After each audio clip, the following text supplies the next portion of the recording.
Okay, we are just going to dive in. So we cover chronic fatigue. We have been diving into the layers of how do we evaluate if we have chronic fatigue, number one, and that would be through testing.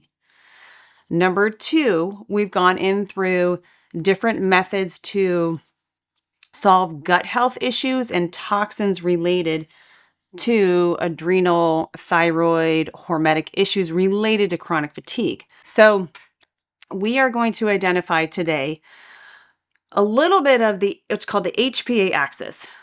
Oh, super scientific-y, doesn't sound fun.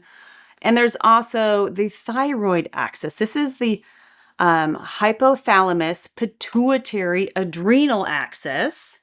And then you have the hypothalamus-pituitary-thyroid axis. Sounds really confusing, but if you start to look at what they trigger within each other, like they both will trigger each other, and what's causing the trigger, then you start realizing, I need to manage this a lot better. I need to supplement with this better. Maybe I'll just check into this test, and then I should be cruising a little bit better in that relationship between my thyroid and my adrenals, my pituitary, my hypothalamus. Now, I'll show you some pictures so you can kind of get an idea. I'll do a little bit of science beforehand just so you guys can understand what this is and how it works in the body, because it's good for you to know. Doesn't mean you have to memorize it, but it's good information. So again, chronic fatigue comes in many different packages. It can come in with toxicity. It can come in with gut health issues, adrenal, the HPA axis issues, the thyroid axis, the HPT, we'll call it the HPT axis. That thyroid axis, it can come in a whole host of different varieties. And so identifying those is really important to help you really find, okay, this is my issue, or this is why my thyroid has a goiter on it, or this is why I have an autoimmune condition. And it's creating chronic fatigue for me. So if someone has Hashimoto's, if someone has Graves' disease, those are not energy promoting diseases. And we don't need that. And the body is such an orchestra. One thing goes wrong, one sound goes off, it throws the whole orchestra off.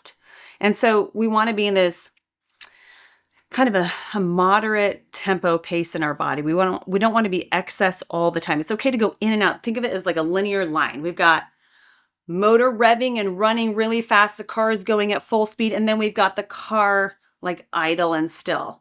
Well, you're not going to make consistent momentum if you're going too fast or staying idle. So we want to stay consistent at our momentum, so we're keeping at the speed our body needs to be at in order to operate perfectly.